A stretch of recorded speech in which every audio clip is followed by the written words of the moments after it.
हाय, आज हम सीखने वाले हैं कि कंसोलिडेशन फेज क्या होता है और ये सीएजीआर क्या होता है। जैसा कि हमने पिछले वीडियोस में सीखा है कि हमारे 7 स्टेप हैं। हमें इन्वेस्टमेंट करने के पहले उन 7 स्टेप्स से कंपनीज को पहले चूज करना है, उसके बाद ही इन्वेस्टमेंट करना है। अब आपका क्वेश्चन होगा कि क्या वो ऑल 7 स्टेप्स इनफ है? नहीं, उसके साथ और भी कुछ स्टेप्स हैं जो कि आज हम सीखेंगे। हाय, मेरा नाम लोकेश है और आपका फाइनेंशियल फ्रीडम यूनिवर्सिटी में स्वागत है। ठीक है, तो शुरू करते हैं वीडियो। जैसा कि कल हमने सीखा था, हमारा पहला पॉइंट क्या था?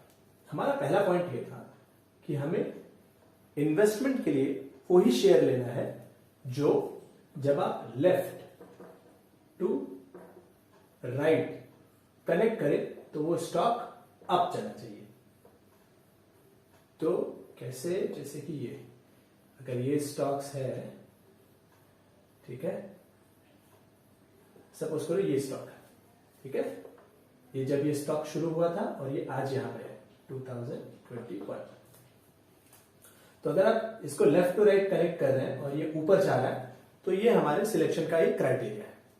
लेकिन ये कंसोलिडेशन फेज क्या होता है?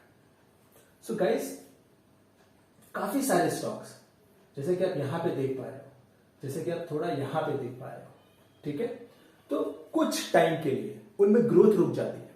कभी कभी 1 ईयर, 2 ईयर, 3 ईयर के लिए वो कंसोलिडेशन फेज में चले जाते हैं, या फिर उनमें कंटिन्यूअस गिरावट भी होती रहती है। यहां पे आपको दिख रहा है, तो ये एक दिन का चार्ट नहीं है, ये 10 साल का, 20 साल का चार्ट है, पूरा मैच चार्ट आप प्लॉट करिए तो आपको मिलेगा ऐसे बीच में कई कंपनियों में 2-2 साल के लिए ऐसे आया है कि वो कंसोलिडेशन फेज में चली गई है। तो उस समय जो रिटेल इन्वेस्टर्स होते हैं वो छोड़ के भाग जाते हैं। क्यों? क्योंकि उनको लगता है कंपनी बर्बाद हो गई, खत्म हो गई। ऐसा नहीं है।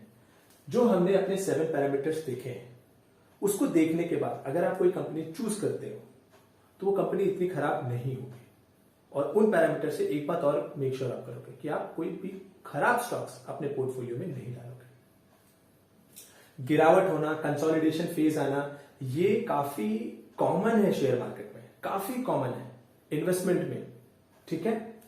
तो जब भी कंसोलिडेशन फेज आए तो आपको डर के नहीं भागना है। क्यों? क्योंकि आपने पैरामीटर्स देखने के बाद ही उन स्टॉक्स में एंट्री की है। अब वो स्टॉक्स में आपने देखा है कि उसमें कंटिन्यूअस ग्रोथ आ रही है, वो डेट फ्री है, उसके पास कैश कंपोनेंट है, प्रमोटर्स की होल्डिंग है, वो उसके बाद उसमें मार्केट लीडर है वो, ठीक है। इतने सारे पैरामीटर्स देखने के बाद आपने स्टॉक चूज किया हुआ है। तो क्या ये इनफ है? नहीं। कंसोलिडेशन फेज के बारे में मुझे इसलिए बताना था क्योंकि इसी टाइम में या फिर जब ये गिरावट होती है तो उसी टाइम पे रिटेल इन्वेस्टर्स भाग जाते हैं, एक्चुअल में कंपाउंड ही नहीं होने देते पैसे को। तो इसलिए मुझे ये बताना था ताकि आपका माइंडसेट काफी क्लियर हो कि मुझको होल्ड करना है। ये टीसीएस का चार्ट है, इसका मैक्स चार्ट ओपन करते हैं। आप ये देख रहे हैं, ये रहा कंसोलिडेशन फेज। आप ये देखेंगे तो ये लगभग 2 से 3 साल का कंसोलिडेशन फेज है।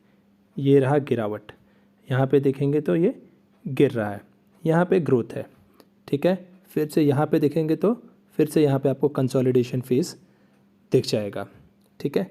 तो ये गाइस, ये बहुत ज़रूरी है समझना कि कंपनीज़ के जर्नी में ये अक्सर होता है, कंसोलिडेशन फेज आता है 1-1, 2-2, 3-3 साल का। इसलिए हमारा पोर्टफोलियो बहुत डाइवर्सिफाइड होना चाहिए, ठीक है। बट लेफ़्ट टू राइट आप कनेक्ट करेंगे तो ये ऊपर ही जा रहा है और इससे आपका CAGR या अदर जो ग्रोथ रेशियो हैं वो कवर्ड है। अभी कितना है वो उसके लिए नंबर देखना पड़ेगा, बट एटलीस्ट आप ये चेक करेंगे तो आप कोई खराब स्टॉक अपने पोर्टफोलियो में नहीं रखेंगे। दूसरा स्टेप और कैसे? तो इससे क्या आपके पैसे बन जाएंगे? नहीं, इसमें एक और पॉइंट है। पॉइंट क्या है कि आपका पोर्टफोलियो डाइवर्सिफाइड होना चाहिए। क्यों होना चाहिए? तो मेरे एक फ्रेंड ने मुझे बताया कि आईटीसी, उसने रिमाइंड कराया कि आईटीसी काफी लंबे समय से कंसोलिडेशन फेज में है। सो गाइस, अगर आप एक ही स्टॉक में पैसा लगाओगे, कोई एक चूज किया आपने कि हाँ मुझे ये स्टॉक पसंद है, कल को अगर उस कंपनी में कुछ हुआ तो आपका पूरा पैसा चला जाएगा। इवन आप ये पैरामीटर्स देख के ले रहे हो, फिर भी ये गारंटी नहीं है ये पैरामीटर्स कि वो कंपनी पक्का 100% दौड़ेगी। तो आपको क्या करना है, अपने पोर्टफोलियो को डाइवर्सिफाई करना है। एंड डाइवर्सिफाई का मतलब सिंपल होता है कि आप यार कम से कम आप ऐसे 20-25 कंपनियों का ग्रुप बनाओ जो आपको लगता है कि हाँ इन कंपनियों में मैं पैसा डाल सकता हूं। तो अब आप मुझसे पूछोगे ठीक है लोकेश, मैंने 20 कंपनियों का पोर्टफोलियो बना लिया, मुझे 20 कंपनियां अपने जो 7 पैरामीटर्स है वो देख के मुझे ठीक लग रही है, अब क्या करूं, कितना पैसा कितने में डालूं? गाइस ये आपके रिस्क के ऊपर निर्भर करता है कि आप कौन से स्टॉक में कितना डालना चाहते हो। बट मुझसे पूछोगे तो एक स्टॉक में मैक्स टू मैक्स जो तुम आपका टोटल कैपेसिटी है पोर्टफोलियो का जो साइज है, एक स्टॉक में मैक्स 10% होना चाहिए, दैट्स इट। अगर आपका 1 लाख का पोर्टफोलियो है पूरा का पूरा आपने इन्वेस्ट करके रखा हुआ है, तो एक स्टॉक में किसी एक पर्टिकुलर स्टॉक में मैक्स टू मैक्स 10% और एक सेक्टर में max to max 35%, that's it. ये काफी कॉमनली आप इसको फॉलो करोगे ना तो आपका पैसा डूबने का ऑलमोस्ट 0 चांस हो जाएगा, क्योंकि हमने जो स्टॉक्स चूज किए हुए हैं वो 7 पैरामीटर चेक करके चूज किए हुए हैं, नंबर 1। दूसरा, हमने स्टॉक्स में डाइवर्सिफिकेशन ला दिया, हमने सेक्टर वाइज भी डाइवर्सिफिकेशन ला दिया। तो अगर कल को एक सेक्टर को कभी कुछ होता भी है या फिर कोई एक कंपनी कंसोलिडेशन फेज में लॉन्ग टर्म के लिए चली जाती है, जैसे कि आईटीसी पिछले 5 साल से उसी रेंज में घूम रही है, 200 से लेकर के 225 की रेंज में घूम रही है, तो एटलीस्ट आपके पास जो बचे हुए स्टॉक्स हैं वो आपको मैसिव इतना रिटर्न देंगे कि वो जो स्टॉक खराब हुए उसमें कवरेज कर लेगा, ठीक है। दूसरा पॉइंट, तो डाइवर्सिफाई कर दिया हमने स्टॉक को। दूसरा, क्वार्टरली रिजल्ट देखना है आपको, क्वार्टरली रिजल्ट। आपको पता है स्टॉक मार्केट में जितनी भी कंपनियां हैं वो पूरे साल भर में 4 बार अपना रिजल्ट पब्लिक प्लेटफॉर्म पे देती हैं कि वो प्रॉफिटेबल थी इस क्वार्टर में या नहीं प्रॉफिटेबल थी, उनका कितना बिजनेस हुआ, कितना रेवेन्यू आया, कितना प्रॉफिट आया, उनका ईपीएस क्या है, उनका ग्रोथ रेट क्या है, वो सब आता है। तो आप इतना कॉम्प्लेक्स में मत जाइए, आप सिंपल देखिए वो company quarter by quarter profitable है या नहीं और उसका प्रॉफिट ग्रो कर रहा है या नहीं, सिंपल। तो जब आप चार्ट देखेंगे उनका रिपोर्ट मनी कंट्रोल पे जाइए, आपको इजीली मिल जाएगा, मैं स्क्रीन पे भी डिस्प्ले कर अगर हमको टीसीएस का बैलेंस शीट देखना है, सपोज करो TCS balance sheet money control, ठीक है, बहुत सिंपल है गाइस, ये रहा।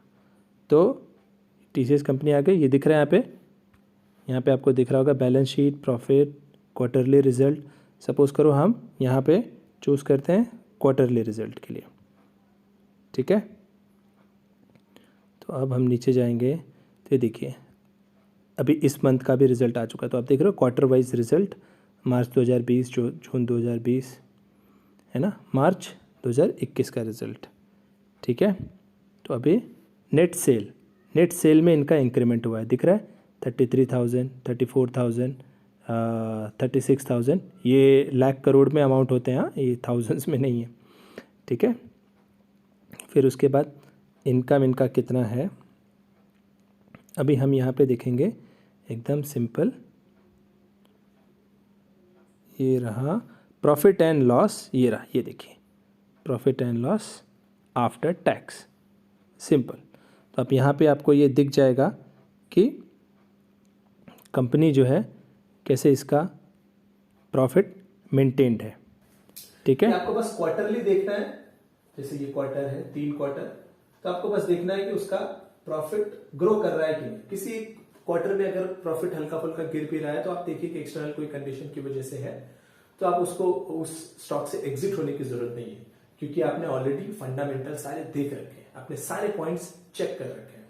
तो जैसे कि कंसोलिडेशन फेज आता है वैसे कंपनीज में कभी कभी माइनर चेंजेस भी आते हैं कि ऐसा नहीं कि हर क्वार्टर में ग्रोथ ही मिलेगी, बट आप हाँ ईयर ऑन ईयर देखेंगे आप तो आपको ग्रोथ कंटिन्यूअसली मिलती रहेगी।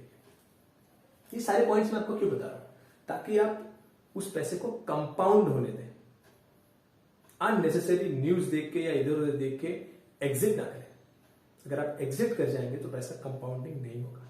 आपको अपनी स्टडी पे ट्रस्ट होना चाहिए कि आपने सारे पैरामीटर्स देख के आपने अपने पोर्टफोलियो का डाइवर्सिफिकेशन किया है, आप क्वार्टरली रिजल्ट देख रहे हो, तो फिर आपको न्यूज पे किसी चीज पे डिपेंडेंट रहने की जरूरत ही नहीं।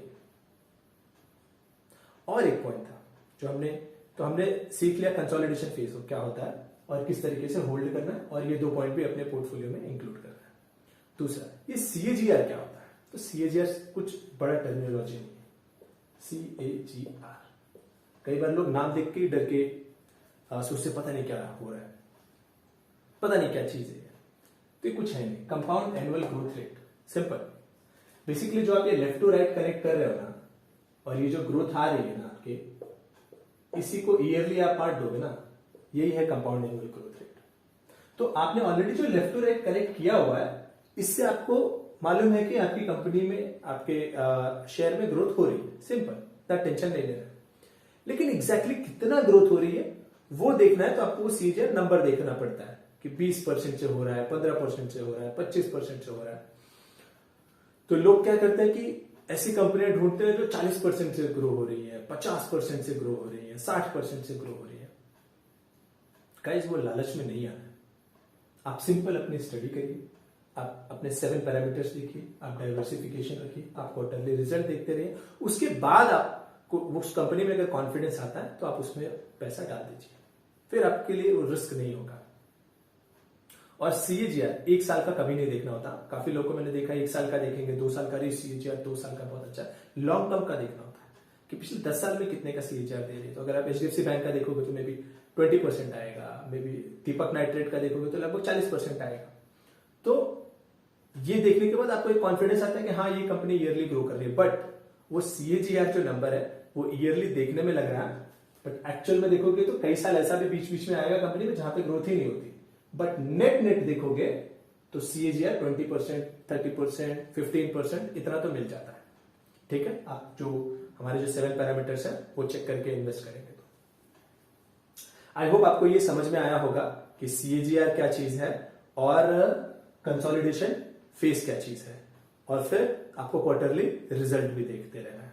ठीक है, मैं स्क्रीन पे शेयर कर दूंगा आपको फोटो के साथ कि क्वार्टरली रिजल्ट आप मनी कंट्रोल पे जाके देख सकते हो। आप सिर्फ नेट प्रॉफिट पे देखोगे तो भी चलेगा, टेंशन मत लो। और इतने कॉम्प्लेक्स टेक्निकल से मत जाओ, EPS क्या है, ये क्या है, वो क्या है, प्राइस टू बुक वैल्यू क्या है ना। आप ये जो आप चार्ट कनेक्ट कर रहे हो left to right, that is more than enough. आप प्रॉफिटेबिलिटी देख रहे हो, आप डेट फ्री देख रहे हो, आप लार्ज कैप देख रहे हो, आप प्रमोटर्स की होल्डिंग देख रहे हो, इतने में काफी कुछ स्टार्ट करने के लिए as a beginner that is more than enough, more than enough. People get confuse कि कहां से स्टार्ट करो, क्या चीजें चेक करो, तो न्यूज पे, टिप पे, दोस्तों पे डिपेंड करते हैं। ठीक है, आई होप ये वीडियो आपको काम का लगा होगा। Thank you so much, thank you so much.